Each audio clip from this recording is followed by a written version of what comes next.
Hey, how you doing? Hi. What's going on? Round two. Everything, nothing. Round two, baby. How are you? You looking I'm okay. fly? Oh, you look fantastic yourself.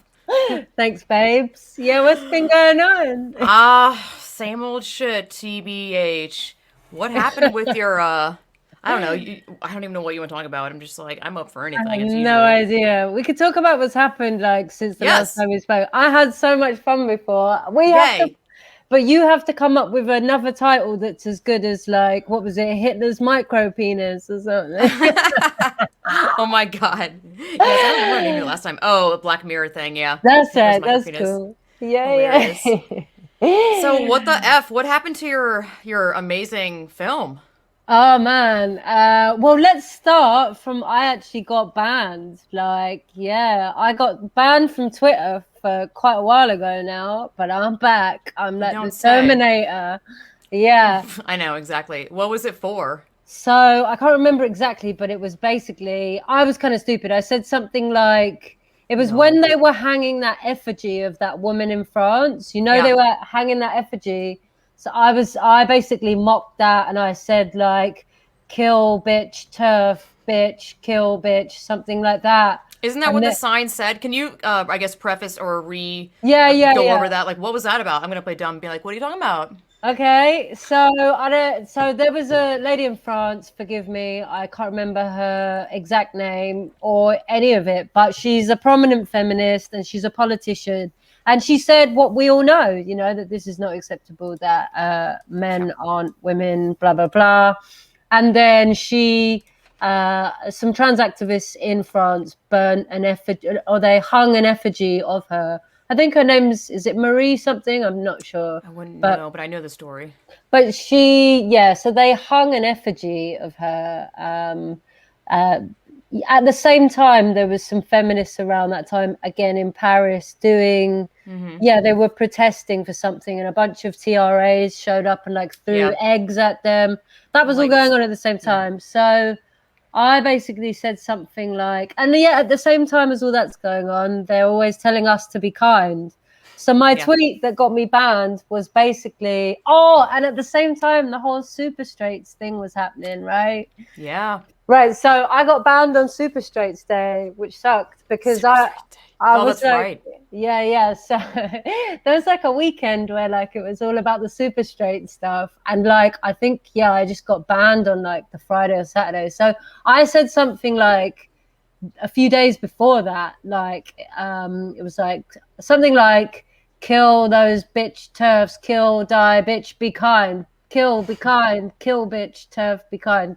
And obviously some TRA must have just like seen my super straight stuff, because that was kind of like as well, like people were liking my super straight tweets. And then as soon as you start to like get more than 1,000 likes or something on a Mm-hmm. tweet, they start coming for you. We've seen that several of the sort of women I chat to on Twitter, they said the same. So yeah, so they took me out, and then I just got, first of all, I had like a, I don't know, 12-hour suspension, and then I was just plain old like properly suspended forever. Um, and then I like, yeah, I tried to From like, that yeah. tweet, but I'm like, I don't. It's weird because they say the same exact thing. So how is it that you got banned for that? Like I mean, turfisaslur.com has countless I tweets that know, are the yeah. same. So I'm like, I know. Do you know what? I'm not even surprised by it anymore. But I'm like, if people yeah, are new to this whole thing, then it is really. I can see people sometimes like on Twitter who are kind of really good people who are just in good faith, and I keep saying it to people. Like I said it to someone the other day. Like, if you come at this like most people do from a good faith argument angle, like, oh, I'm just gonna say what's true and be polite, and like things will, if I just do the right thing, that no, like they're playing a totally different game. yep. It's a bit like, not to use a war analogy, which is the men's area, but like, like there was I think it was the Second World War on, I don't know, some beach or whatever. Like, I don't know. There's films about it. But you know how like, Some you, bitch. it's like a big deal here. It's like, yeah, I forget, Dunkirk or something, where like all the little soldier men came out like thinking it was just going to be like World War One and they were going to shoot on the beach. And then the other side came up with like, you know, fuck off tanks and like Yep. missiles and just like smashed them to shit. And they Yep. ended up in like dinghies on the English Channel. Right. That's my version of that story. Yeah. Yeah, it's so true. People come into this and they yeah, they really, I guess you'll just have to learn by living through it and being like, wait, what? They're not, the system isn't fair. Like, no, it's Yeah. not fair. You're not going to solve diddly shit with being nice. Like, you cannot bend the Yeah. knee to these people in remotely. As I always say, once, I mean, these people don't just, what is the phrase? They don't, take an inch and run a mile. They don't stop running. So No, you exactly. can't And give them anything. If you give them a single thing, then there goes everything that you have, which is like, I guess, every freedom. yeah, I think like I saw a long time ago, like, yeah, so if people come into it with kind of a good faith thing, as people tend to, Yeah. and you're like, what? Like, if we just talk like nicely Yeah. and talk it out, it'll be, and it's like, no, because you don't really realize what you're up against. So it's Yeah. like, I should have known better than that tweet, because what we've learned from time and time again, you know, women like Helen Staniland, who got banned, Yep. who's on Graham Linehan's show as well. She's For cool. asking Like, a valid question, yeah. apparently asking it repeatedly is considered like violent and harassment. Yeah, so Um, obviously we know that, look, if we come from a starting point of no debate, right? So another big thing is that this, okay, so we're gonna like dip straight into conspiracy theories, because let's go. Oh, last time we only got to that at the end. So like, so it's not a conspiracy theory, it's a conspiracy fact, right? yeah. But like let's It's just a go. conspiracy, not a conspiracy theory. Yes, so little things like, for example, like, so Twitter obviously is a massive tech company, and their interest, I don't think they have any particular interest in, like, people are like, oh, Twitter hates women, but yeah, they probably do, but no more than any other like tech company. What we have to remember is that all of this channels back to money, ideology, investments, Yeah. and okay, so we're dealing with like, I don't want to like, you know, trip way too ahead. But there were, for example, documents like the Dentons document, which was No, rip into like, it. Just go. right. So there was like, and again, I'm not the expert, but I do know that there's a law firm, big law firm called Dentons, and we're well versed on this now. The women who do amazing work, like at Still Tish on Twitter, so that, and obviously the amazing Jennifer Billick, who you've had on here. They do incredible investigative reporting when nobody else like is doing it. So Yeah. go them.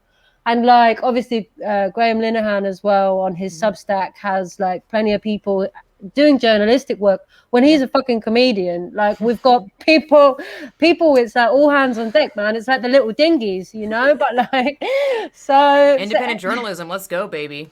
yeah, exactly. So anyway, so there was this law firm called Dentons, and obviously documents have snuck out. And Dentons, as a law firm, have been advising the basically the trans rights lobby, the LGBTQ plus lobby, all around the world, and a lot of the NGOs. So these are huge, huge NGOs. Like there are so many LGBT NGOs, and they're almost all focused on trans and queer areas of LGBT. There's like barely anything that's to do with lesbians, and they're not just in or gay men, obviously. Basically, as we know from Jennifer Billick's research, you know, being gay and lesbian, obviously, which I am, like that's not really that much of an issue anymore in Western countries. Still a massive problem in other parts of the world, you know. But so they have to create the for example, companies like charities like Stonewall have to create, as they did, they add the T. So they add the T in the Q, because then it's a bit like advertising. It's like Apple have to keep releasing new phones, you know, and they have to make sure that you have to keep buying them. They have to create new lifestyle choices, because to them, being gay isn't enough. You know, being gay is you know, we're a target market to them. This is you know, consumerism, corporatism. Long story short, obviously pharma companies, you know, the medical industry, medical industrial complex, and again, I'm not the expert. Go and look at Still Tish and Jennifer Billick, because they'll do a much better job than I will explaining that. But like they yeah, we can easily see that pharma companies and obviously like private surgeons, etc., it's a huge industry and there's massive growth there. So what Yeah. millionaires and billionaires look for is they look for not just, it's like if you're going to buy a house, right? If you're going to buy a house, you could just go and buy a house in the really like stable area that's really expensive already, and you know that the value is roughly going to stay about the same. But billionaires and millionaires, where they know that they can make their money is in areas where there's going to be exponential growth. Where, for example, if you buy a house in an area that's shitty but on the up, you know, and in 10 Yeah. years and you hold it for 10 years, it will be huge. So Yeah. same principle applies to the medical industrial complex, where right now, if you've got, you know, if you're just starting to do hormones and puberty blockers like Lupron are, and actually Lupron initially, the drugs they now use for puberty blockers predominantly on young lesbian girls suffering from, you know, body hatred, basically. Yeah. That they've never been tested on females or children, you know, and they're made to castrate male pedophiles, and I'm not Yeah. making that up. I Yep. think It's a I think fact. yeah, I think that that's probably as good as Hitler's micro penis. I'm not sure, but I mean, is that the same drug that some women were taking for endometriosis and they had horrific side yeah, effects? Where yeah.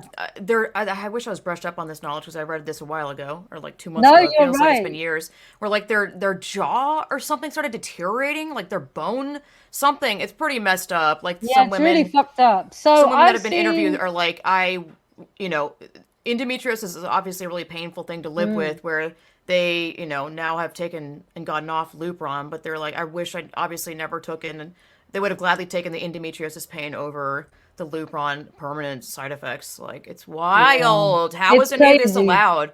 Controlled substances. Like, I got an ad the other day for some crap called Folks. Like, I swear to God, Folx, and it's some. Let me pull it up. I Oh want to. yeah, I know, because they're advertising it on Her, a lesbian dating Oh app my as God. Let's well. see. It's underneath this. It's called Folks Yeah, Wellness or I'll pull something. it up, but I'm too lazy to pull up the thing on here. It's called, let's see. Okay, well, the ad says, our team of queer and trans clinicians put you back in control of your body and care. Sign up for a Folks membership today. It says informed consent. You are in charge of your body. With informed consent, there is no mental health provider assessment gatekeeping. Access to HRT. Sign up for Folks Health. Folks offers gender affirming hormone therapy for transgender, non binary, blah, blah, blah. And I'm like, how? It's so predatory. I don't It's understand how so these controlled predatory. substances are like with no, it's not even approved or tested for this whole bullshit made up identity crap. It's wild. I'm like, what is going on? Why? I Yeah, don't even know why. 100%. You're I hate eugenics. 100%. You're 100% right. And look, these huge medical, like, you know, companies, Scandals. they, Yeah. yeah, but they, exactly, this is just one in a long line of them. And they eat these Yeah. kinds of things for breakfast. Like these Yes. companies, they literally deal with this, like, for breakfast, lunch, and dinner. That's what they do. Like, they make money off of chemicals getting shoved in people's bodies, whether they work or not, whether they're for Yep. that person, that disease or not, you Exactly. know. So that's their prerogative. But that being said, we are supposed to have checks and balances in countries where governments are supposed to hold these kinds of corporations account at least a First, little do no bit. harm. Wasn't that the medical industry's like motto they used to live by? And from what I wish I had, from what I've heard, they've basically just stopped saying that, which is hilarious.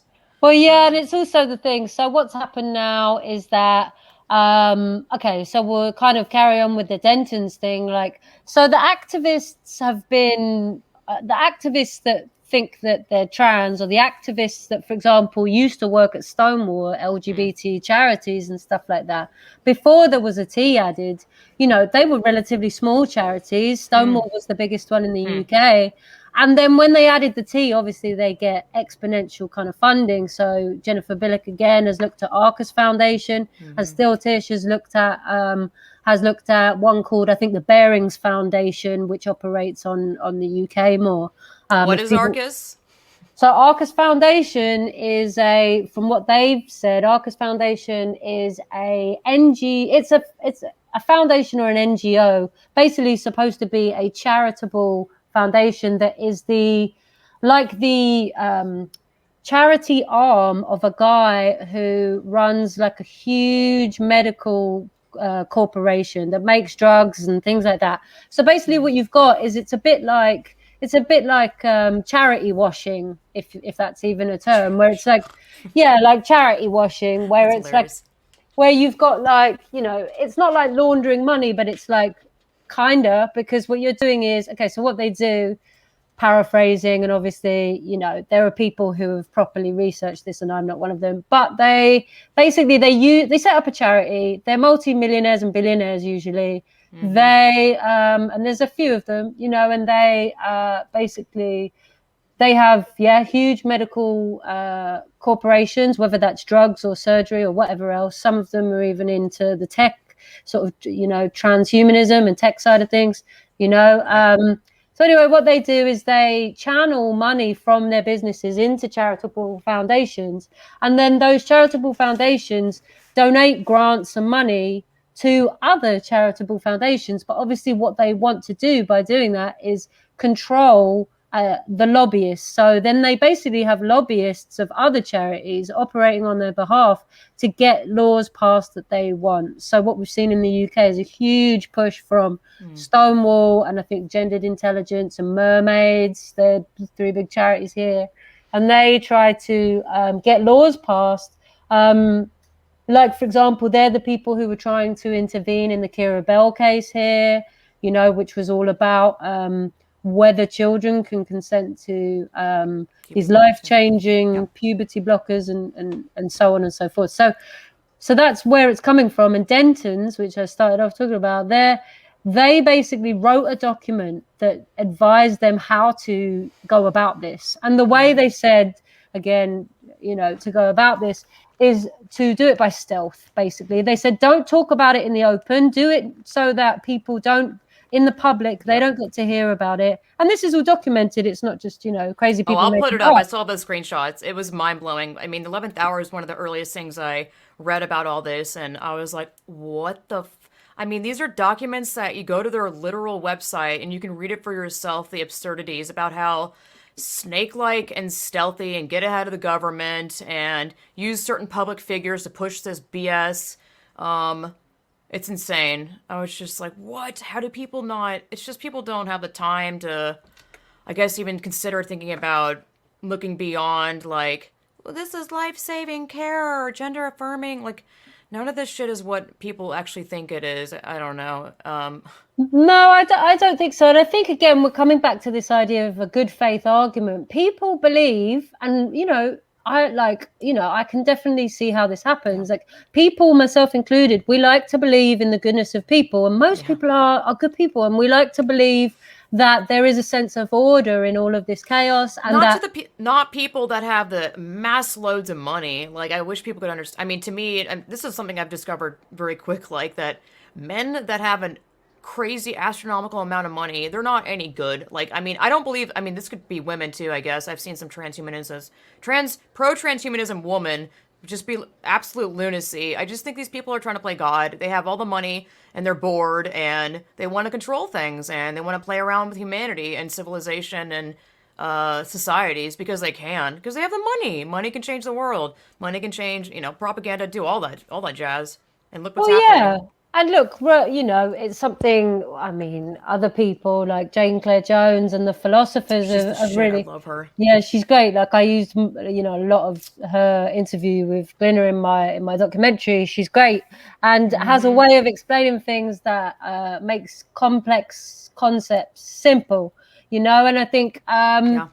Yeah, and I definitely think if you really look at it, what it comes down to is that they want to control nature. And the only part of nature is very difficult for them to control is women and our bodies, reproduction. And isn't that just a pain in the ass, that they can control almost everything, but they cannot control, probably the most important thing which will happen in your life, which is the beginning of it, the giving birth. So they can't control that resource. They can't control the labor of it. Obviously, labeling us by our effing body parts, are already making us into like commodities. Like, oh, you're uterus haver, and whatever Yeah. the horrible terms are.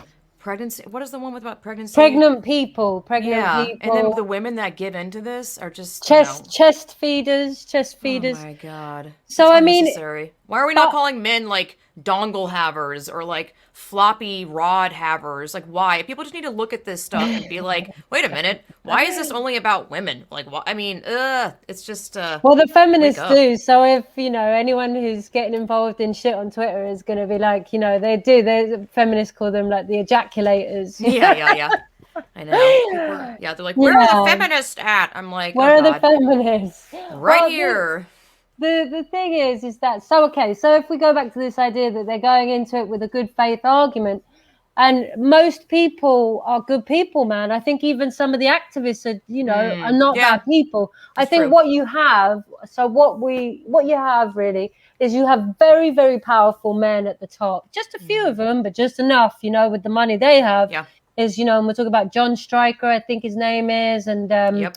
the other autogynephile, Pritzker, Martin, yeah, Rothblatt. I know these are names you'll never Rothblatt forget. and Pritzker, yeah, those guys. So they, so it doesn't take that many billionaires to really sort of rock a boat, right? And Yeah. we're currently seeing, Autogynephiliac millionaires, yes. yeah, exactly. A couple of them are, and I think for me, I agree with Jennifer Billock in the sense of there are so many moving parts here, but when you strip it Yeah. back to money, people understand that language, they get that because Yeah. it's understandable to see how money could drive these kinds of things, but there are other aspects to it. So not only do you have the money, the huge amounts of money that are being poured in, not just in the USA and in the UK and all across Europe, but in Africa too, like again, other people have done the research to go and see like all of the amount of money that's being poured into these tiny little LGBT charities being set up, for example, in Africa and India, where, for example, they still don't have laws that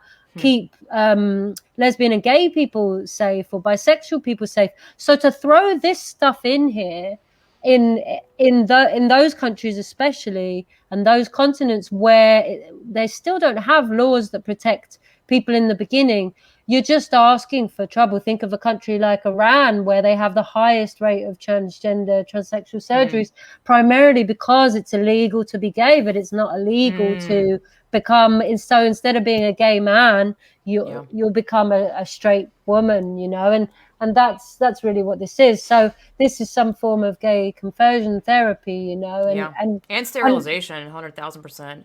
100%. And I think, it's also interesting that it's predominantly young women that are being sterilized, that are having Right?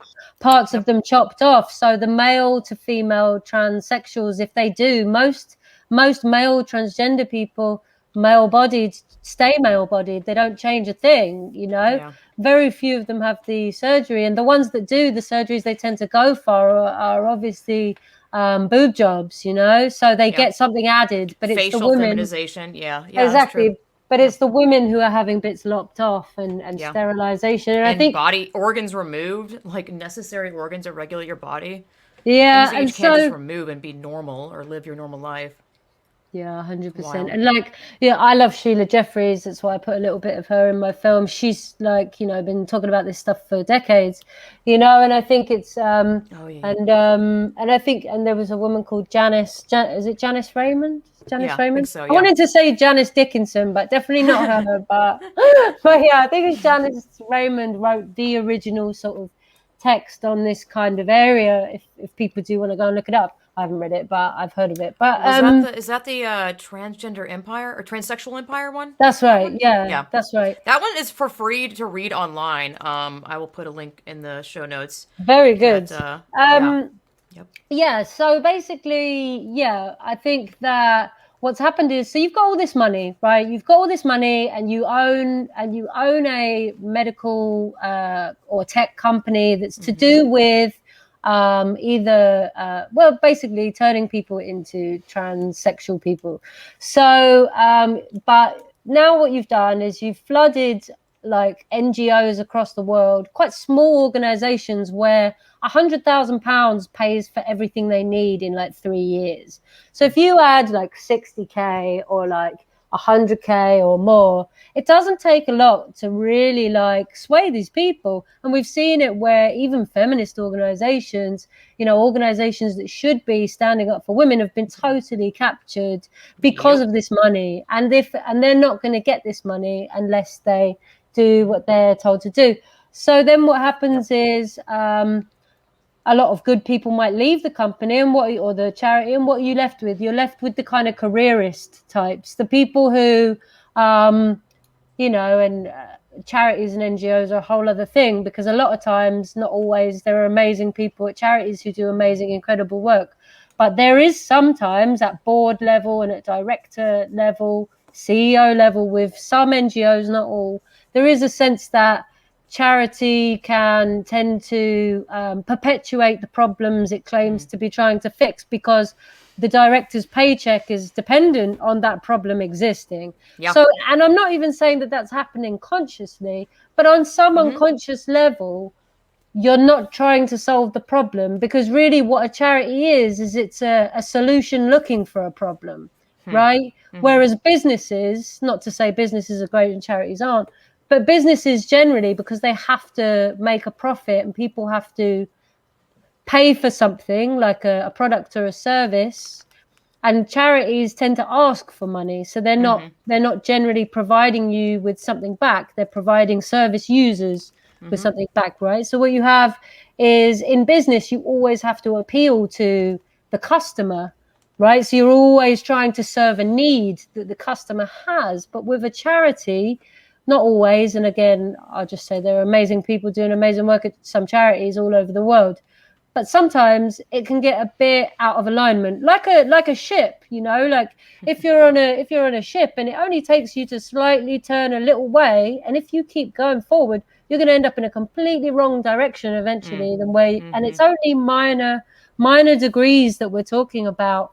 So all this money and all this ideology, basically the ideology that people can be born in the wrong bodies, to be put simply, which I don't believe they can be, and it's never been proven that we can be, So the idea that people can be born in the wrong bodies, but funny enough, they're only ever born in the opposite sex's body.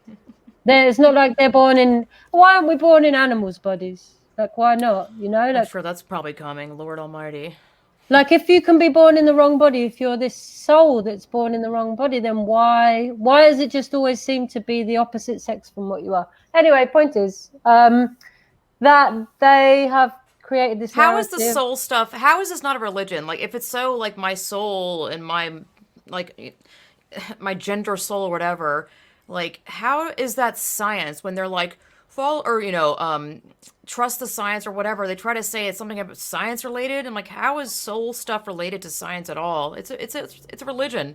It's a religion, absolutely. And if there's nothing science about it. It's in the same way that Scientology is. It's a religious cult. So it's the dogma of it. And this is the thing: is that if you, coming back to the good faith arguments, if you are telling the truth, then you'll happily have a conversation about what you think, because you can come to logical conclusions. And basically, the Denton's document that was crafted by lawyers to say, tack this on to other things. So try and hide this bill to say that people can have puberty blockers at age 14, or, tack all of these laws to do with changing women's language, and in the UK, especially, and elsewhere, swapping out the word sex in all of our equality acts, which protect us, and putting in gender identity instead, and has a massive effect on especially female people, because as we know, female people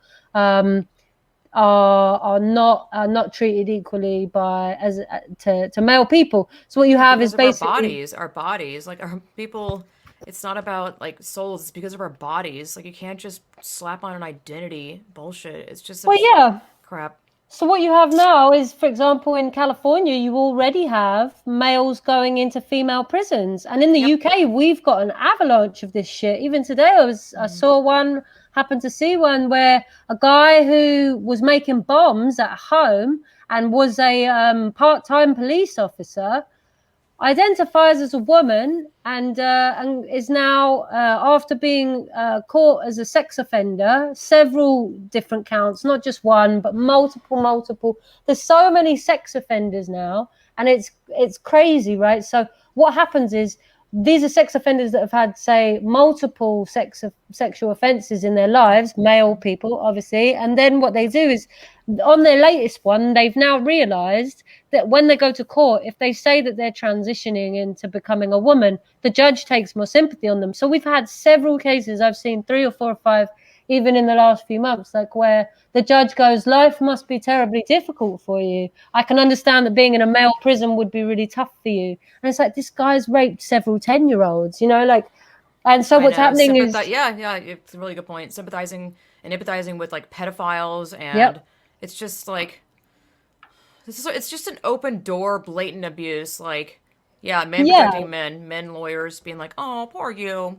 We should put you yeah, in with the women that of which you've raped women's bodies. So let's put you in with more women just because you say you're a woman." Like, wake up, people! It's well, so yeah. absurd.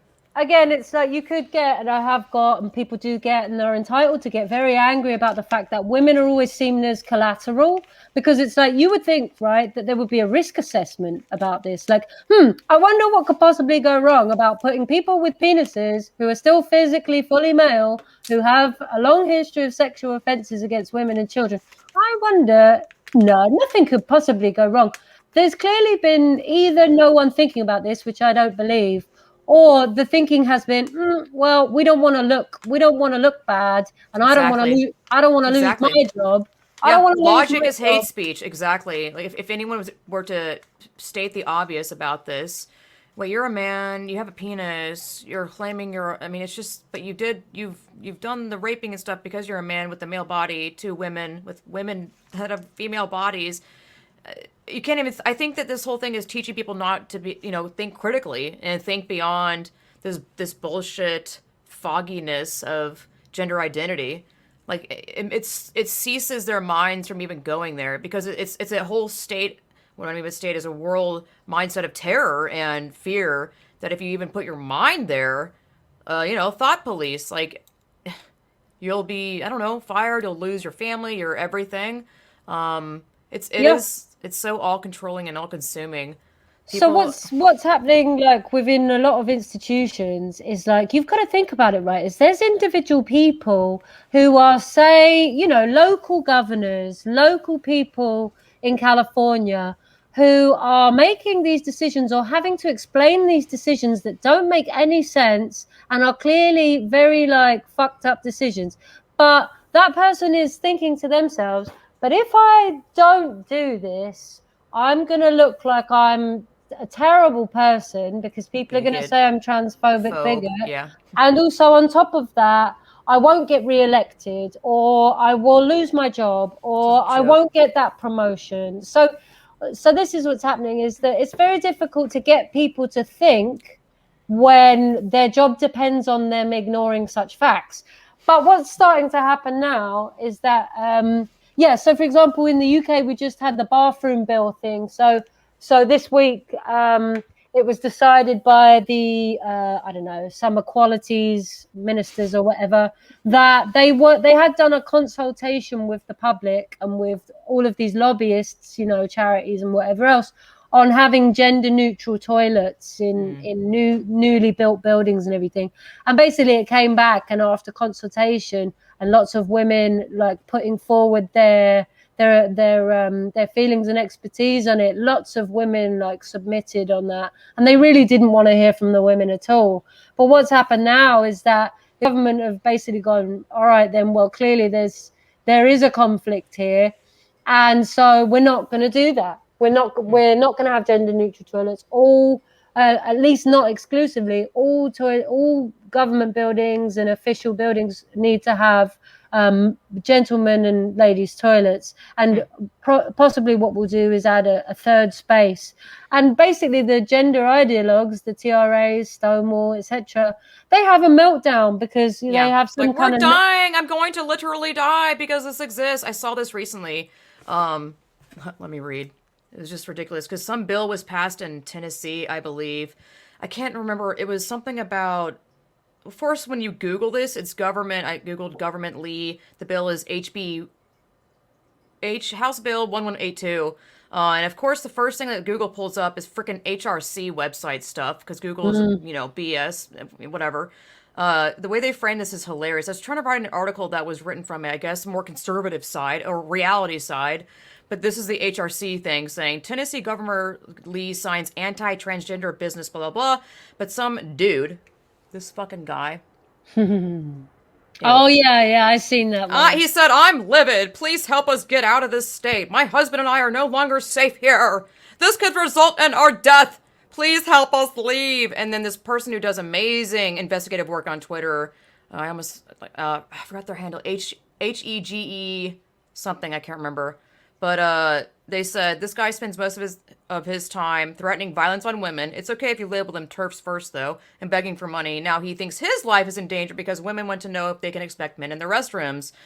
Some of his tweets are, it's a really bad week for TERFs. Executive order allowing trans kids in sports. I hate using this language, trans. I don't like to use that. Blah, blah, blah, blah. Actually, let me just go on. Executive order allowing trans kids in sports, executive order allowing trans people in the military, and now an infamous TERF, Helen Steinlen, has been permanently banned from Twitter. Ouch, you know they're mad. And then the next one is, well, I just went on a TERF hunting spree. Today should be fun. Next is, I'm done playing nice and friendly. The rest of the night, any TERF I see gets a swift fuck off real motherfucking quick. He's a little bitch. Someone's a little bitch. He's a weak little TERF. He blocks people. What a little weak child. Welcome to the fight. We have cookies in the back, and in the side yard we have TERF cutouts for target practice. Like, I love how they're like, oh my god, save me! And they're the one saying all this violent bullshit. Well, yeah. Slayer because F the TERFs. Blah, blah, blah. I don't even know. Because having TERF beliefs and believing in crisis actors are classic white nationalist ideology. I don't even know, dude.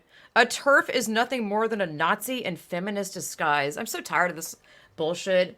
Like, this is a man. That is not a woman. Like, ew. Obviously fail. Ew. Yeah. These people are fucking deranged. Sorry, that was on the side.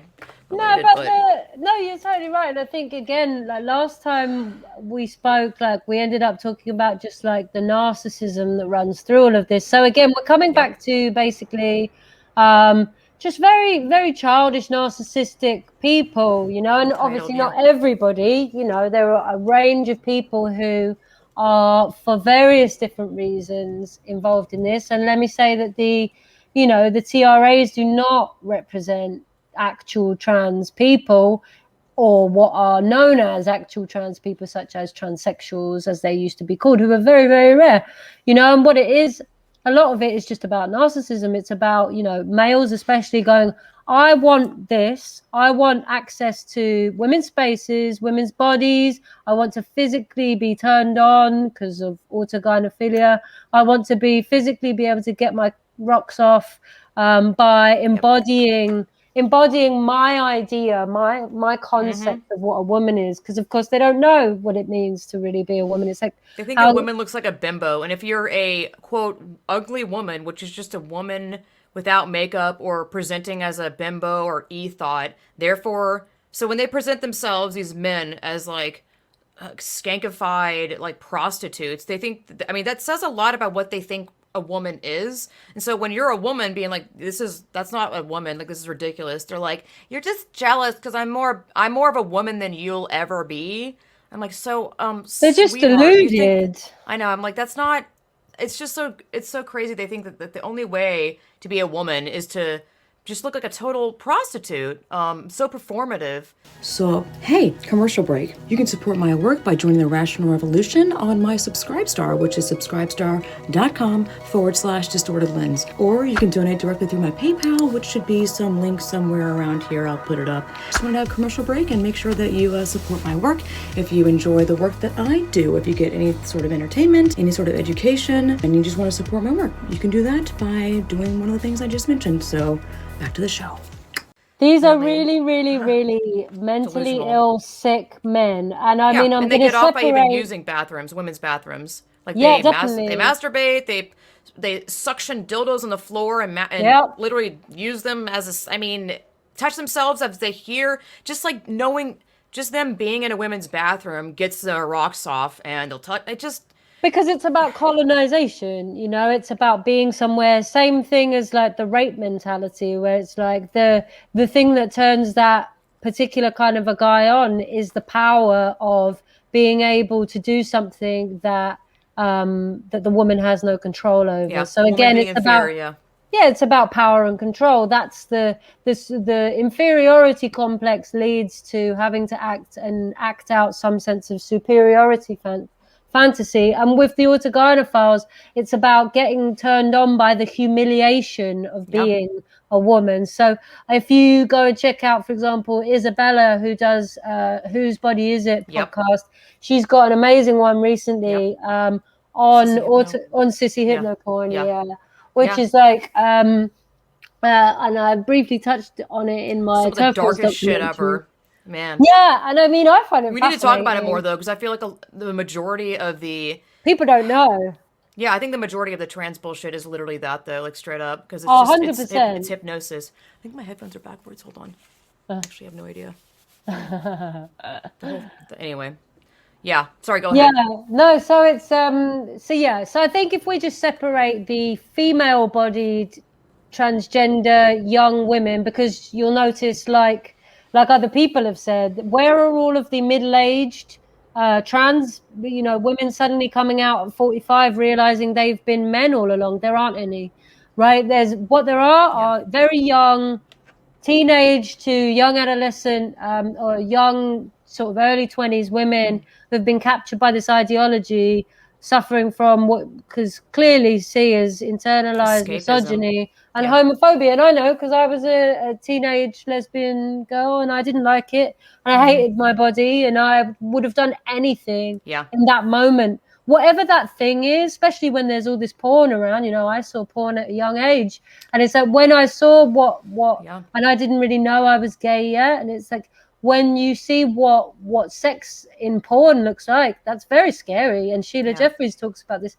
It's very scary. So if you're a young girl and it's like, wow, well, all I know is I don't want to be that, you Exactly. know. Especially a young girl now, like women are like being rapidly, I mean, they're not, but the language is You being can see, erased and removed. Like what girl would be like, "Yay, I'm going to stand against all this BS and fight this," which is really difficult by the way.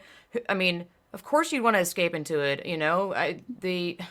There's no like proud, yes, it's okay to be a woman and women are strong, you know? None well, of it's a the, I mean, mixed that's being, message. It's yeah, a mixed message. So there's people going, yeah, it's amazing. I'm a girl dad. Be a boss. Be a woman boss.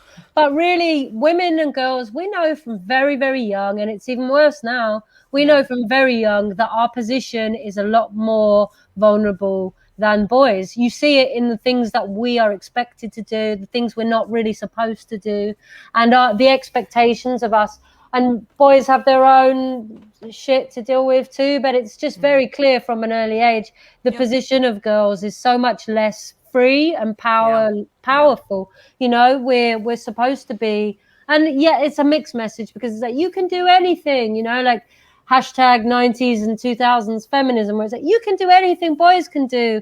And then the reality is that, oh, but what you're really expected to do is be a porn bot, right? Yeah. Be a porn bot and be a sex robot. Yay, sex work is work, OnlyFans. Woo, so Sex work is what. empowering. Isn't it funny how nobody says drug deals are deals? You know, it's like the same thing. It's like what you're talking about is illegal, and also like it's not good for the people involved. It's not good for the No. purchaser, nor is it good Wrecks for the you. seller. Yeah. Yeah, it's so bad for people, and it's not a job. It's rape. You know, that's what it is. It It's paid totally paid rape. rape. Yes. Think about it, 100%. like, you know, if These women it don't have was. freedoms. You're on OnlyFans and men ask for disgusting shit where you oblige to because you're like, well, shit, they have the money. What am I going to do? Not insert this fucking shit up my ass? Like, I mean, it's not, you're not being empowered. You're absolutely a commodity. You're a fucking shell of you're just an item. You're an item. You don't have a soul. You think they care about you?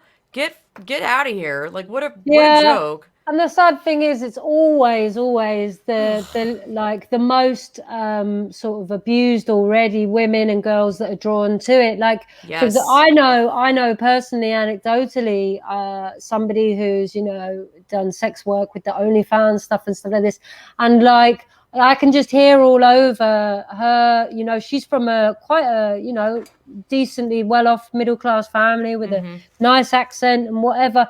You can hear that she doesn't have to do that financially. There were Mm. probably many other things she could do. And of course, all over the world, there are women who have no choice but to do that. But she isn't one of those. And I think what it is, it's kind of like sexual tourism for her. Hmm. Yeah, and I think it's a way of getting validation and being Oh yeah. risque, Yes. and Yeah. in a way that mum and pup wouldn't approve of. It gives, and same Yep. with the trans thing. Rebellious. Yeah. Yeah, same with the trans thing, where the girls who are invariably doing it, again, it's a means of control. Abigail Schreier has done incredible work in her book Yeah. to prove and show that really these are the same girls that would otherwise be anorexic or bulimic, and Yes. that's a social contagion. It's about control, and I think coming back to the autogynephiles, absolutely, you're 100% correct that if the world knew the term autogynephilia, if they knew more Yeah. about sissy hypno porn, then they would see this whole thing very differently. Because what Yep. becomes instantly clear is, like, for me, I could see what was going on and I could understand it. And then when I realized what autogynephilia and sissy hypno porn were, I was like, that's what makes it all make sense, Yeah, you know? exactly. Straight up. 100%. Yeah. And I think Disgusting. I think as well, it's that thing of like, I do also, and it's in my film as well, I do see this, and Linda Bellos, who's a very important lesbian activist, in the UK, and started Black History Month, I believe, and stuff like that too.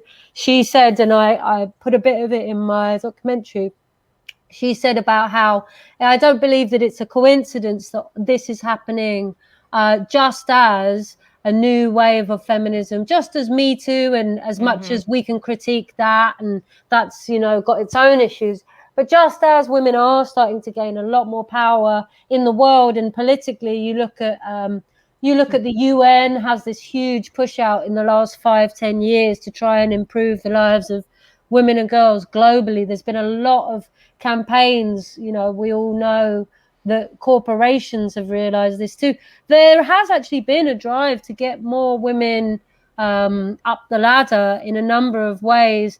But of course, if you ever read Susan Faludi's Backlash, there's always going to be one. Every time you take a step forward, you almost sow the seeds of the swing back, where it's like, Mm-hmm. so this for me, and other people have said it, and I agree, is really just a male swing back. If you look at people like Jordan Peterson and the success that he has, his ideology really speaks to kind of incel boys who, when we look at the trans phenomenon with the male to female people in focus, the men who like to call themselves self-identified women, really what you have there is you've got incels who have decided that they can't get a woman, so they're going to become one instead.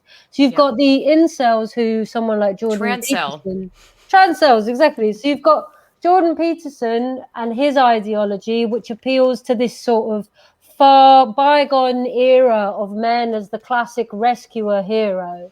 That's really, if you listen to the rhetoric in all of Jordan Peterson's speeches, his talks, and his books, and he really has a lot of contempt for women, and you can see it quite visibly in every video he does, like the one he did with Helen Lewis. All the comments, thousands of comments below, that are basically to the tune of haha, feminist gets owned, right? They hate No. feminism. They're so threatened by women wanting to be equal, I've you seen that know? too a lot with conservative people like Crowder and Matt Walsh. Like they have a lot of good stuff to say and they Yeah. understand what this trans bullshit is. But man, there's some definite underlying misogyny and like bro jokes, and it's really exhausting. And I keep trying to convince myself that they're talking about liberal feminism Crowder has this like rape culture is a myth, and I'm like, oh god, and just like so much snarky shit about feminism, and I'm like, listen, I know there's not a lot of, I mean, there is some faults with feminism. Hello, liberal feminism exists, which is the whole sex work is work, and men can become women, which is an absolute fallacy and just total lies. But I just have noticed that Yeah, push definitely. about like anti-feminism, and I'm like, interesting. Yeah, Yeah, definitely. And it's always been there. If I can kind of contextualize this to with a positive swing on it, because I like to, which is that there has been no better time to be a woman than now, for sure. I mean, I wasn't yeah, there, but that is a fact. We are moving forward. I guess what I would say is it's a very complex world to grow up in for yeah. young women and girls, because now with social media Oh and God, everybody, get off it. every Save boy yourself. in every boy in high school can get like porn on his phone, so basically you're living in this Yeah. completely porn drenched culture. And Sheila Jeffries talks about how porn really saturates the culture. You look at our music Oh videos, you look at yeah. our Oh my magazines, Lord.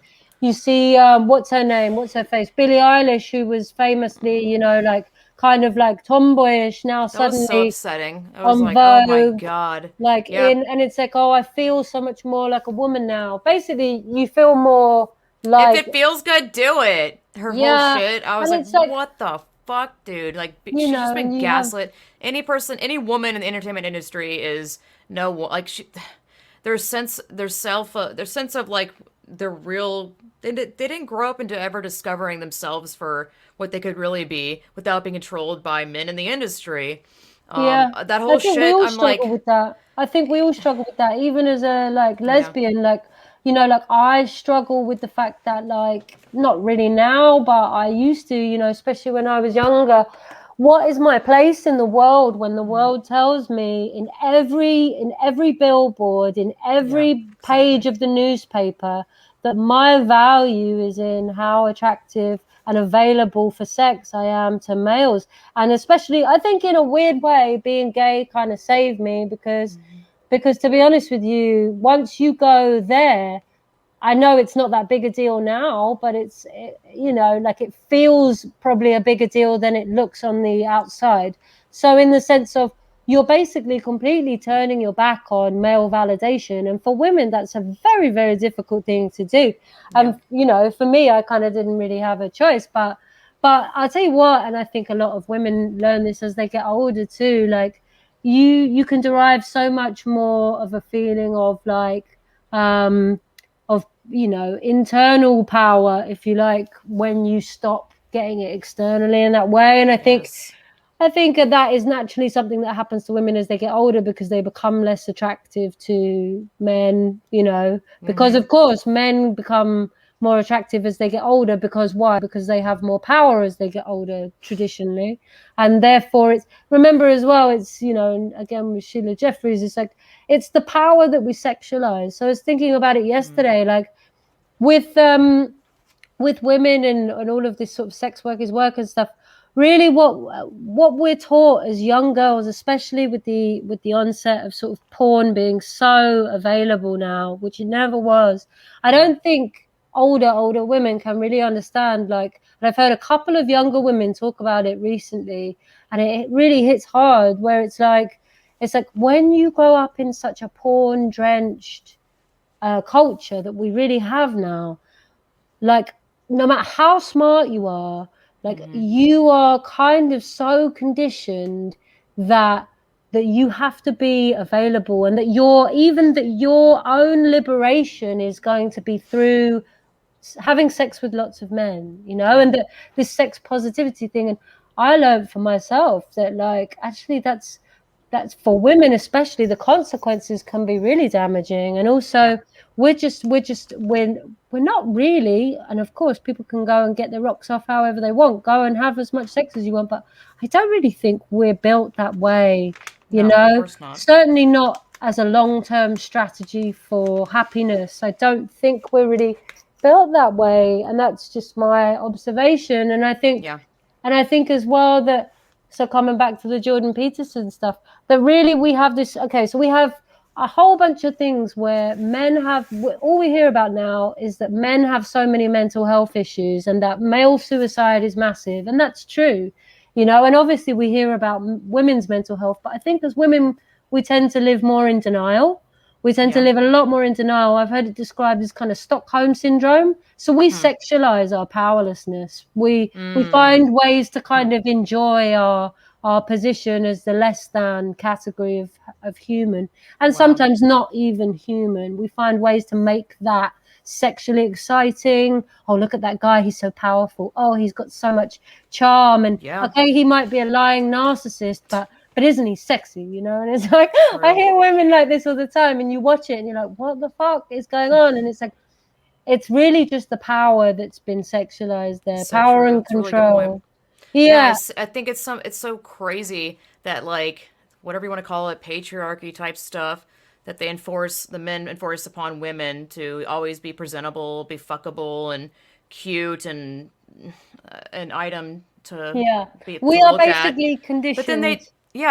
But then they take that back, and then they sexual and fetishize that concept of sissy hypno shit, where they take being an inferior, weak, used, only just your holes are just to be fucked, and that's now like what they live as, like a woman, and they fetishize. It's so crazy. They like impose it on us, they take it back. It's just like a whole stew of just disgusting, vile evil. Does that make sense? Yeah, 100%. Yeah, it's really upsetting. So again, it's like, you know, Jermaine Greer said, wasn't it, you know, like women have no idea how much men hate them. And I know that not all men hate women.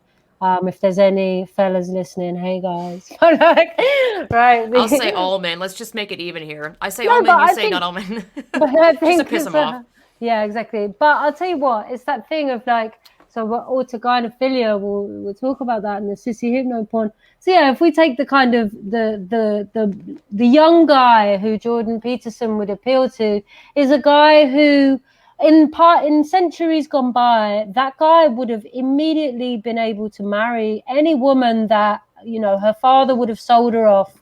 When he would have been in like 22, he would have married a 15, 14-year-old girl, and then he would have had a job that he had for life, that had been in his family's name forever. And hey, I love JK. And then he would have married some, you know, teenage girl.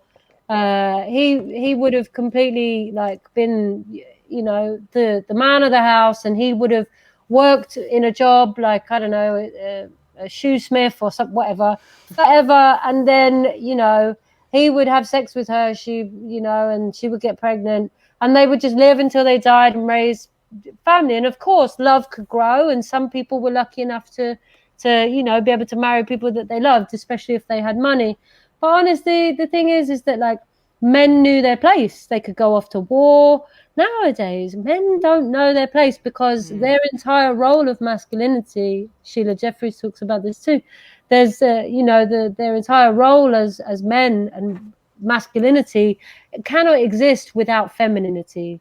So it's, you know, they are the yin and the yang. You cannot have one without the other. So if women now can suddenly in the 21st century or 20th century can work, can go to war, can provide for ourselves, can raise children by ourselves, can drive, can go places, can do things, can be in politics. If the message to girls, and don't think that boys don't notice what messages are being sent to girls, right? And the message to girls in the last 20 years has been, you can do everything boys can do. That's really fucking threatening to a boy who's also at the same time, that boy is being told, to be a man, you have to be in control, you have to be rich, you have to be powerful, successful, you have to get a woman, and you have to be in charge, you know? And it's like, the messages we're sending are not compatible with each other. So women, I guess that's why men are so threatened when women are better than them, or even. They just get so upset. Yeah, so it's true. So you look at a woman like J.K. Rowling or whatever, like one of the things that a lot of the sort of incel type of guys that I put in my film, they were clearly just very angry that she'd made a lot of money. Now this woman was ridiculous. That was really hard to watch. I come from the gaming industry, so I know all about that shit. Well, yeah, Horrible. but I've noticed it myself, you know, in my own life, you know, that like there's, you know, we're happy with girls like being involved, but you shouldn't take first place. And Yes, exactly. literally, when you think about it now, men are literally going into women's competitions and taking first place because Whiny babies. Yeah. women Women don't deserve it cannot, anyway. I we mean, like, cannot have a first place. You it's a good cannot point. have anything to yourselves, and you Yep. cannot be a winner.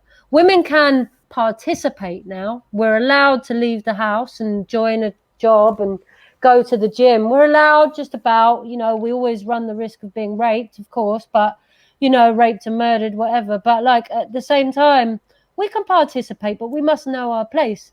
And so if you, again, listen to the rhetoric of Jordan Peterson, his whole ideology is around, and there's a lot of men like this too, even men that I admire and respect and enjoy and find funny. Yeah. You know, you can hear it. And it's not necessarily contempt like it is with him, but That's what I it's mean just, by Crowder and Matt Walsh and these conservatives. yeah, I'm like, I agree with like a lot of what they say, but there's yeah. this like under There's an undercurrent, thing, and I'm and like, it's it's almost not really in your impossible. face, but I'm like, oh man, do I hear it?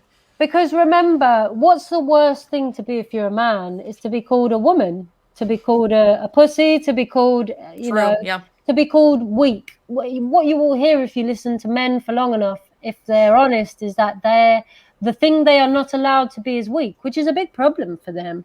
And another word Being for weak is, emasculated, or yeah. yeah, and another word for weak is vulnerable. So the biggest shame, Mm-hmm. and we'll come back to the autogynephilia, like the Yeah. biggest shame is to be vulnerable. And who's vulnerable? Women are vulnerable, right? So if you are turned on by the kick and the thrill of shame, you know, and sexual desire is linked to fear, right? Mm-hmm. Sexual desire is completely linked to fear in the sense of, you know, what is most adrenalizing and exciting can often be things that you wouldn't really want to happen in real life. So what you now have Interesting. is these guys who are getting a huge buzz out of the shame of being what the most shameful thing that they could be is vulnerable, and that means being women, right? Yep. And that they can turn themselves on by the idea of being Wild. humiliated, by being raped, abused, used, sex trafficked, and Yep. feminized, Stolen basically. away, kidnapped, gang Yeah. banged. I mean, So I think what we're seeing on a cultural level is really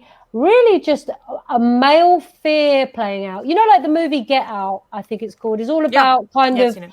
the fear, you know, and I don't, you know, also like I didn't completely understand it, I'll be really honest. But all I knew is that I'm watching the fear play out, the fear that African American people have when they're in a basically colonized white supremacist society, you know, Oh, to that's some propaganda, extent. but that's another Well, yeah, story. exactly, of course. But I can understand, you All know, of it to is all some propaganda, but degree. Yeah, but I can no, I know what you're understand to saying. some degree that like there it would be quite scary Yeah. to be a black person in a predominantly white country. I can get that because I understand what it's like to be a woman in a predominantly male room or things Yeah. like that, right? It can be Just being a woman intimidating. around Yeah, men. What was this exactly. great quote I heard? It's like, being a woman is great, but I can't remember what it is, but it's like being a woman around men is not great. No, and I guess the thing is sort of coming back to this sort of incel type. What you have is the inversion of the incel here, right? So when we look at men and obviously women, because men are the greatest threat What to is us, incel? I basically. literally had to learn like all these terminologies. I was like, what is incel? It's one of So those terms that I kept incels hearing, but I didn't know are what it meant. involuntary celibate men. So basically men who used to in the past be able to rape and abduct women, and that was cool, and they can't anymore, and they have no social skills, so they can't actually find any woman willing to sleep with them. So they call But they also themselves, don't they also think that women they are owed sex, like women are just supposed to fuck them, yeah, like yeah. just So by that's being the a whole man. thing is entitlement. So their whole thing Yeah. is a victim mentality entitlement where they perceive that women have all the power because women can say no to sex. So they think they're How entitled to sex. dare? I know. And so they think that women hold Fuck this off, sexual God. power over them Yes, that's what it is. Yeah. and They're like that jealous or threatened by thinking that I guess that we have more power because we have sexual allure and sexual power, which I guess that's what they are wanting to steal back, like the perception that that is our ultimate power, which is a sex appeal. So then they take that back by becoming a woman. Well, yes. I So the thing guess. is, remember, rule number one of this kind of a man is that it's all about them. It's narcissistic and grandiose. So actually, what you'll notice is this is nothing to do with women in reality at all. So the incels, what they're really jealous of is what they call chads, I think, which is a very strong, masculine, charming man who gets all the girls. So if a lot of them are students, so the guy in their class who gets all the girls, who has the personality capabilities of actually seducing women, right? And they don't have that. So really, this is about men's envy of other men. It's really got very little to do with women, because women are really just the property that they are arguing with other men over. Women are a symbol of status. It's like envying a guy's car, So really, it's got nothing. It's got nothing to do with It's what they us. call the Caro female names too. I thought about that the other day, and I was like, Yeah. whoa. This is some stuff I feel like I should have conceptualized or realized way earlier. But I'm like, wait, men name their cars, their boats, whatever, like female names. How Yeah. ridiculous! Because it's Because we ownership. are objects, we're Yeah. owners. So maybe Yep. people don't know as well the history of marriage, for example, Mm-hmm. was that a woman would be abducted and then raped and Yeah. then forced into Stolen marriage. away. Yeah. Yeah, and then what became much easier was if they just, instead of abducting them and raping them, they would just pay for them instead. So you had dowries, and you would basically the father would pay a younger man or his family to marry the woman, so that because women were basically treated like broodmares, that we just popped out kids. But long story short, that guys who would have previously had within the power structure an ability to get women and get a job and now in this economy especially, more and more stuff is being solved by tech. So we have all of these things coming together where you have a world in which Yeah. women are growing as a labor market, right? We're in the labor market. We're competing with these douchebag guys for these really inadequate guys. We're now some very highly skilled academic women, and some dumb ones too, I'm sure, now competing in the labor force. Even in my work, like, I compete with men all the time and I win a lot. And so men now have technology, robots to compete with, automation, for jobs that they would have got, and they also have women to contend with. And now on top of that, they can't get just women to just marry them or fuck them or go out with them at all, because they don't have the ability to impress these women anymore. They used to do it by force or with money, and now they can't get any money, and they're too, what they would call, beta male to have any kind of attractive value.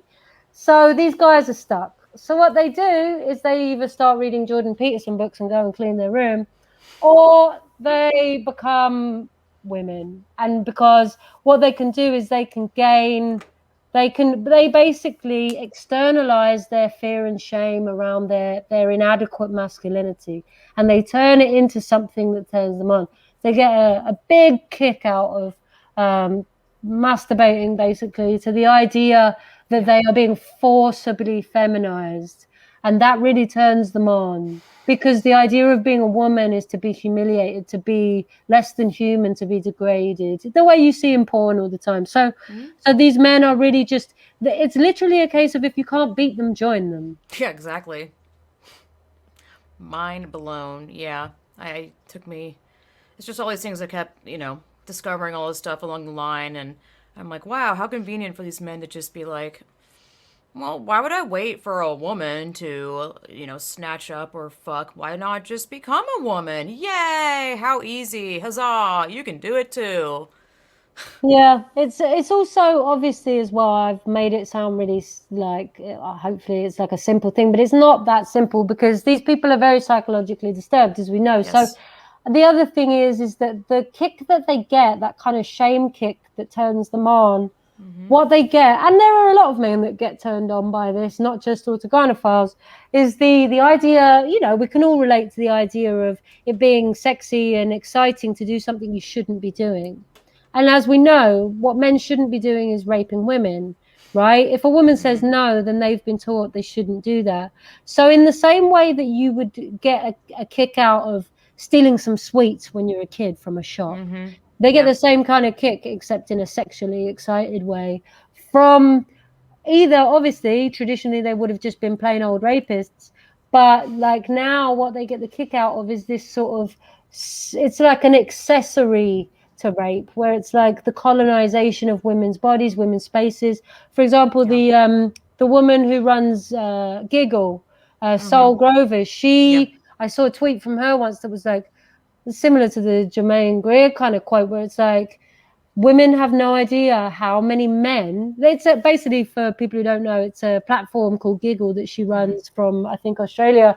That's an app for women only to Yep. socialize, females only. And she said, you have no idea how many men on a daily basis try and invade that platform. And Yep. she knows because she's the creator and she monitors it. But it's Yep. like they get a kick out of doing that. They get a kick out of being somewhere. You ever sat next to a bloke on the train or the subway where you have it and he's got his legs spreading? There's a certain kind of guy that enjoys that, Yeah. that wants to be in your in your space and in your face Yes. and enjoys. I remember on a tube once on the way to work at some point in the Yep. last few years, kind of, a guy was bashing into me with his bag. These things happen. So I've kind of said, excuse me, can you move forward or whatever? And he literally had a rage at me.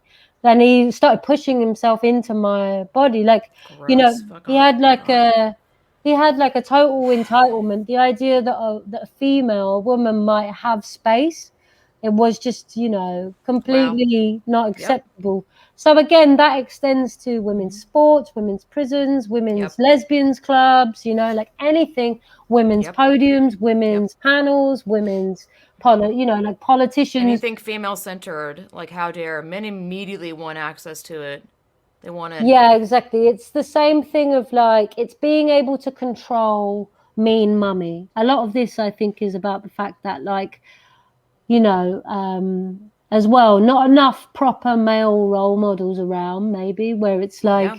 like, like a proper good man, of which, I know a few, has respect for women and still is able to embody that kind of masculine, if you like, energy, where it's like, Yeah.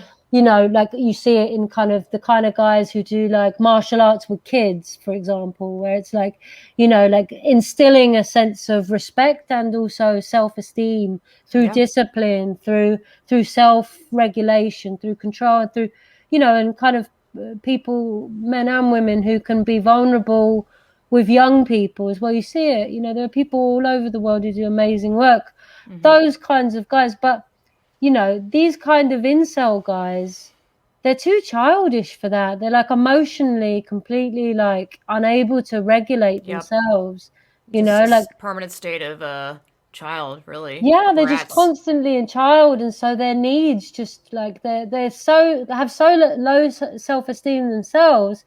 They've got, it's like narcissism is like needing a million mirrors to reflect back your worth, and Yep. it's like they constantly need everybody Can you else to imagine feed how them. exhausting, how sad? You're just gonna. What an unfulfilling life to not be able to exist on your own and be like, hey man, I have enough confidence and integrity and strength on my own. I don't need anybody to say anything or affirm me and affirm me at all. Like, can you imagine being like? Because I've seen people write at Target or these other corporations being like, "Oh my God, this is why I made this mug because at Target they have a mug that says Ask me about my pronouns." Oh. And I'm like, can you imagine being like, "Oh my God, this mug is making me feel alive. I feel so affirmed. Thank you, Target." And I'm like, this actually someone was inspired by someone made this tweet in reply to that, asked me about my pronouns mug, and I was like, all right, I'm on it. I'll make that mug, and I did. You get on my Redbubble anyway. Exactly. Well, It's I just mean, imagine thinking that you feel alive and affirmed and seen by a corporation. Like all they want is your effing money. How sad. Like you need to look within yourself. Oh, yeah, well, I find it's no coincidence. Remember, yeah.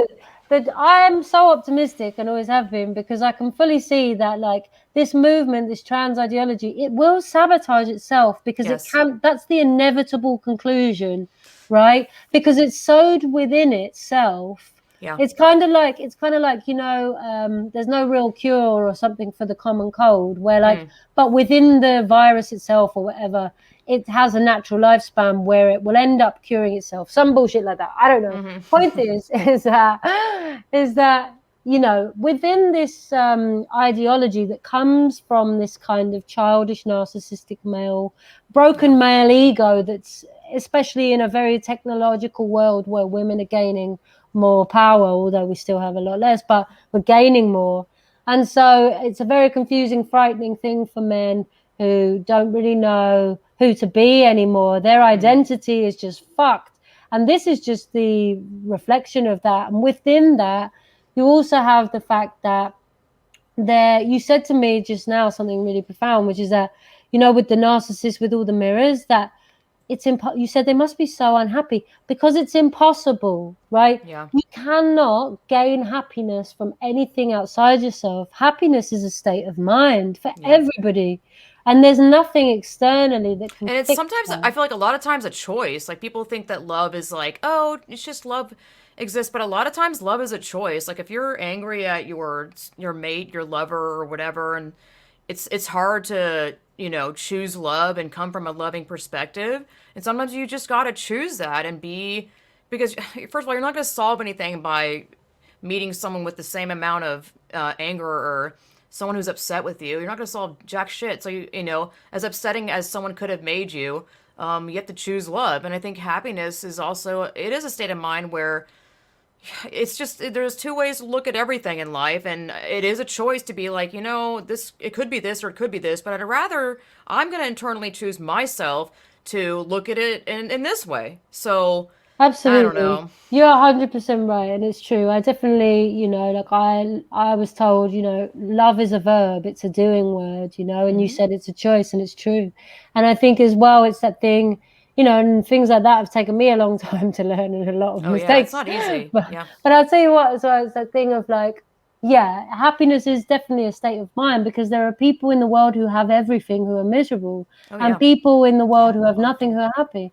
And it's, and again, and vice versa, I'm sure but really what it's about is you can give two people the same circumstance, and their perspective on it will be the defining thing. Everybody goes through struggle, and it's a relative sliding You should. scale. That's why I'm like this whole safe space, safe everything. You can't Nothing, hate, life whatever. is not That's not helping safe. anyone. It's literally going to sabotage these people into, you know, fragility. Uh-oh, you don't use my effing pronoun. Imagine, you know, you're being affirmed at every angle by corporations, your school, Tumblr, your apps, your TV, your cartoons, your magazines, whatever.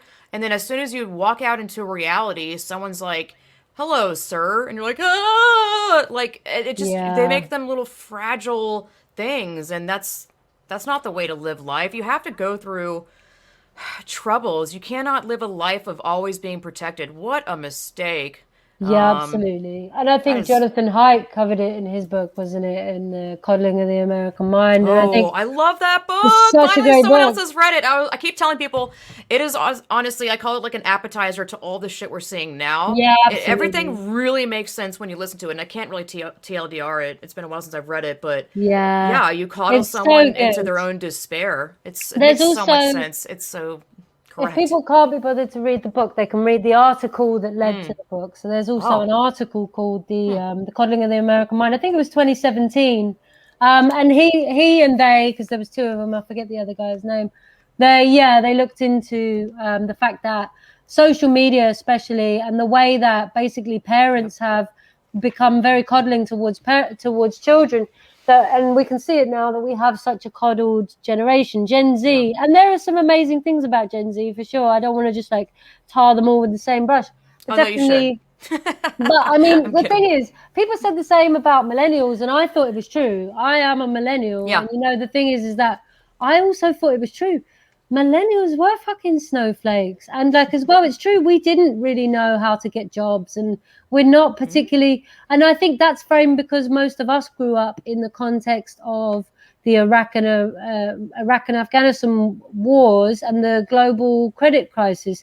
So I think things can be explained that way, where it's like we saw that like our parents' generation working hard for everything, like didn't really kind of work out for a lot of people. Some people it did, but I definitely think there was a thing in the UK where there was a feeling amongst me and my peers, definitely of like, well, why are we gonna like buy into and invest ourselves in a system that's clearly not for us? It does not cater to our needs or anything. So I definitely felt like millennials were kind of a generation that were like, look, the system's fucked and it's not built for us. And I think Gen Z are different because they've really come in here. So millennials were not particularly snowflakes. They were just disillusioned, I think. Gen Z are much less disillusioned, far more expectant. So where millennials, I would describe it, and this is just my opinion and I've not fully thought it through, but my reflections on it would be where millennials were quite cynical in some senses, where we were kind of like, well, like this system doesn't cater to us. It should be different. Gen Z took that one further now where it's like, the system should cater to us and it will, or we'll scream about it. Because even my generation, like while I was growing up, social media wasn't really there yet, and there certainly weren't people getting cancelled on Twitter yet. So we didn't learn that we had this kind of social cachet, social power where we could get our needs met. We didn't realize that until we was in our like mid to late, 20s or something. That's when that really started happening. So, but the Gen Z kids, they were like teenagers, 12, 13, 14, while this shit was coming of age. So imagine growing up seeing that, this technology could be used to get your needs met, and that basically if you scream hard enough that you'll get it because everybody caves. And they learned that with their parents too, because I think another thing we can see with this transgender thing is that a complete lack of boundaries from parents, so you've got parents that do not know how to say no to their children. You've got schools that coddle the children and will not say no to the children or the parents. They let the children be the parents and the deciding of their entire life and permanent bullshit. There's a lot of philosophies and theories about the fact that, for example, like our or my parents' generation, so like my grandparents' generation, they were not friends with their kids. They were authority figures, They were people that were genuine conservative style authority figures. It wasn't really a thing to be like a far out parent then. In sort of the 50s and 60s, those generation, they came back from war. They came back from war. They were like, what the fuck? Like, no, you're going to do what you're told, have your milk and go to your room, get good grades, get a good job, and then your kids will do better. And they were moderate and they were quite sort of just like small c conservative mentality because they'd come through a fucking war or several. Some of them. That's why I think we're also, well, not we, but the younger generation, so what they are and protected and coddled. They haven't been through anything like serious, and even me, like I haven't lived through any war of any sort. So I think that certainly does have a profound effect on people's minds of navigating this world. It's a perspective thing. Yeah, I think there has to be a snapback or something. I mean, isn't this what happens where like, a generation is over coddled and then the next generation is the opposite of that? I hope it's that, I guess. I hope so. I imagine what we're going to have after Gen Z, so the kids coming up, I think from what I've read at least, they'll be even more kind of, fused with technology. But I think already, like I saw some kids in the park the other day and like they were just kids and they were like taking the piss out of the non-binary thing. They were like, yeah, I'm non-binary. Yeah, I'm seeing that too for sure. Like the super straight thing. Like there's a lot of people that are like, are you as serious? So, I mean, that does give me hope. Yeah, they're not buying it. I think and this is why I'm optimistic. Same. I think general people, good faith general people are not fucking stupid, man. Yeah. And like they know that this is bullshit. So it's literally the emperor's new clothes. It's just a fact of people are too afraid to say it. But I think what's coming up the other side is I think there'll probably be a generation coming up behind Gen Z that is hopefully quite the opposite, because I mean they are just hysterical fuckwits, really, aren't they? I mean they just really are, and I think not all of them obviously intolerable, insufferable, just totally insufferable, like a loud piercing noise. And I mean I grew up with millennials and they're just we were bad, but these lot are worse. Let's be honest. For sure. But like definitely, I think also if we have some compassion, it is because they grew up on social media, and that has Oh had a yeah. huge impact on their brain It is like, development. I think the biggest reason why all this bullshit's going down. I Oh mean, yeah, social media has 100%. done nothing but push this crap forward. And I mean, what is I think the Colony of the American Mind discussed this about the depression rates, Oh having yeah. a smartphone. I mean, dear Lord, Instagram is, of all the social media apps, it's the worst for a person's mental health because it's a very visual thing to compare yourself to. It's just a comparison app because people present their best, their most filtered, their most blurred tool, the most performative. Like, look at my perfect life. Take a photo, take all that off, and then write the caption. Like, take your makeup off. Like, it's just it's such a lie. And I Yeah. can't. I'm so glad that I didn't grow up with it. I mean, I live with it now, and fuck, I see my niece using it, and I'm like, oh, get off, like, throw it in the trash. It's impossible. It's like, what are we supposed to do? Like, Yeah, I have them mean, not I use don't a have phone? Ugh, fuck I that. don't I mean, have yeah, kids yet, but I'm thinking about it. And I mean, to be honest with you, like I just like I just be like, let's just put them in a shed in the garden until they're like seriously. 19. Like, Until they're like, I don't even know, I'll tell you 30? what I'm not though. sure. I'll tell you what though. It's the thing of like, I'm gonna say something that maybe some people won't like, and Oh, just do it. Who gives a shit? it's not the most compassionate view of this situation, I and bet it's the realistic, though. it is. I do think that, and there are people who have serious clinical depression, and I just want them to know that I'm not talking about them. But I think a lot of these sort of diagnoses again come back to the pharmaceutical companies, where especially Oh, they don't really have that. Yeah. It's like more in the, America than mm-hmm. here, but Oh, yeah. definitely like you guys, but it's here as well, you know, where it's like, um, you're like a lot of people aren't actually depressed. Like I think we forget that like Yes. the human condition Self-diagnosed and all this shit. despair and Mm-hmm. and like monotony and Yeah. like questioning why the fuck am I here, and existential Yeah. crisis and a sense of doom and feelings of shame and misery and embarrassment and intolerability and working out how your parents fucked you up and you Yeah. know, and all this like, and like, you know, learning through struggle and crisis Mm-hmm. how to become stronger and Yeah. better and all this stuff. And there's no humility anymore to say that that's what life's about. It is That's what it's 100%. that's what it's 100%. about. And like I feel like everybody runs to the doctor every fucking 5 minutes. Where it's like, you don't need a pill. You just need to like, you know. And I again, Go like for a walk, put the I'm phone like, down. I'm talking to someone who's like had to do that myself because like I didn't know where the fuck to buy the ticket for life. Like I fucking didn't. I like grew up and just thought I don't even know where to start. And I made so many mistakes because I didn't even know how you live properly. Yep. Like I fucked it all up all the time. Me And too. it took me a long time. And I'm Same. still fucking it up sometimes. And you learn from that. If you are paying attention, if you're Yes. bugged out You have on, to have self reflection, reflecting upon yeah, how you, not how, oh, everyone's treating me this way. Look at yourself. How are you looking at things? How did you act? Like, the I only don't know. thing that I've learned that you have control over in this world is your perspective on things. Yes, And exactly. there are people who have got through horrible, like, prison system injustice where they've been wrongly Really, yeah, convicted of blah, blah, blah. And they get yep, through it based on their attitude. And I think, exactly. not to say that everything can be fixed with positivity. I'm not one of those people. I think you have to tell it like it is. But I definitely think, you know, we're training our kids to think that they stomp and scream if they're not happy and it's somebody else's problem. Yeah, And if other people won't fix it, then they just exactly. internalize it, get depressed.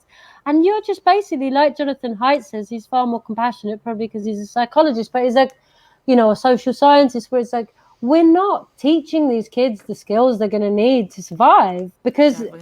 at some point in your life, people are going to go, fuck off. No, that's not my problem. That's yours. And what are you Hopefully, going yeah. to do? Are you going to have an internal meltdown? You're not going to be able to cope.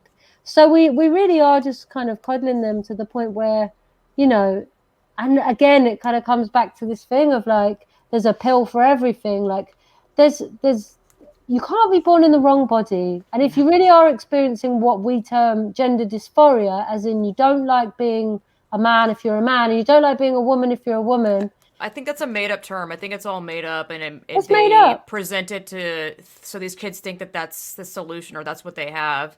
You know, it's just But like, it's like the same thing. It's like we think that we can fix it with a pill. That's yeah, literally what's exactly. happening. It's like, Chopping off oh, body parts. Yeah, our exactly. whole culture tells everybody fix it on the outside to feel, and that's not it, man. And we all know Nah, that dude. because every Yep. film, every movie in Hollywood, every song that we have on some level implicitly states that that is not where you're going to solve your problems on Not the at all. external level. You're going to solve them through your learning, you're getting wise, your self-awareness, self-reflection, becoming better, and Feeling that and suffering through it, and and suffering I don't through know, it. living and surviving. Like, you don't have to And modify a single thing on your body. It's all coming from your head anyway. Why would you think anything exterior is going to solve what's inside here anyway, where it started from? What a yeah, mistake. What a lie they're being sold. It's really unfortunate. They're being lied to they're being through totally lied crazy ass to. levels. And It's so remember, sad. this is just the fucking same as any other advert on TV. It's a very fucked up mind game to play, Yeah. sure, like funding all of these organizations to get laws passed so that you can drug and mutilate children, for sure, that's fucked up. But the goal here is to get like, oh, to sell these things as a lifestyle choice. So that because remember, I heard Artie Morty, who I love, he put it best when he said, just think about it that every time a little girl decides she's trans, whatever that means, a man buys a Real. house. A man buys a house because the lifetime supply of hormones and puberty blockers and surgeries that she's going to need. And this is what we were coming back to before with the Hall of Mirrors thing. What they're trying to get, and this is why I know will succeed, and it's happening in front of our eyes, is because what they're trying to get does not exist where they're trying to find it. It's like if you go into a Chinese restaurant and ask for an Indian curry, it's not there. That's not where you're going to find it. So they're trying all the time with all these surgeries and all these drugs and all these lifestyles and all these pronouns and everything else to get the world to change the body, change everything external. And there's only one thing that that can really change, and that's learning to love yourself as you are, the ugly bits and all, and it's Yeah. like the thing that advertising never wants is for people to accept themselves, because if you Exactly. accepted yourself, you wouldn't need to buy a bunch of crazy bullshit that you don't need. Yeah. It's true they say in advertising you only need to advertise products that are luxury. You don't need to advertise soap. They do, Yeah. but you don't need to. You don't need Yeah. to advertise things that people need because they'll buy it because they need it. Yeah. You know, It's very true. what you have to Yep. advertise Or is they make shit you that think that people you don't need it. need. Yeah, obviously, that's what advertising is. But yeah, So exactly. So that's where 100,000%. we are with the trans thing, is that Yeah. they're selling us a lifestyle that Yep. is not attainable. It's So not no authentic matter even how many remotely. surgeries you're going to have, you're never Yep. going to be the opposite sex. So it's a Yep. no-win. It's a zero-sum game. Nobody's going to win, and everybody Exactly. loses. And Yep. eventually, that has to come to an end. Yes. Well, this has been fantastic. I'm gonna wind on down. You're amazing, and when are you coming out with your next film? I'm eager. I'm waiting. Oh my I'm God. So assuming. at the moment, I'm working on a music video of like an 80s rehash. I'm not going to tell you what it is, but it's going to be Okay, amazing and that you're going to sounds love epic. it. I'm already sign me the F up. I Yeah. love 80s So, everything.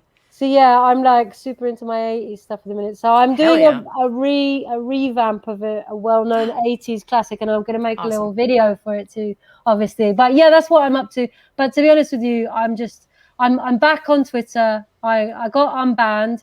I had a secret method that I'm going to keep to myself, but Yep. let's just say I played them at their own fucking game. And Yes. like, And bravo. let's just say, Where can yeah, people find you on the social medias or they the can find internet? me. They can find me on my old account, man, which is at Karen underscore actually on Twitter. Because, yeah, I'll tell you what. It turns out, yeah, you can pretend to be whatever the fuck you want these days. And Yep. so, yeah, I'm back. I'm back. I'm back in action. And yeah, Yep. I love chatting to you. Thank you for letting me Yes. rant for like an hour and a half. That's Oh, amazing. please. I love having you on. I love your perspective and what you do. So thanks for coming on. I appreciate you. Speak soon. Keep it real. Yes. Bye, bye, Woo! bye. Until next time.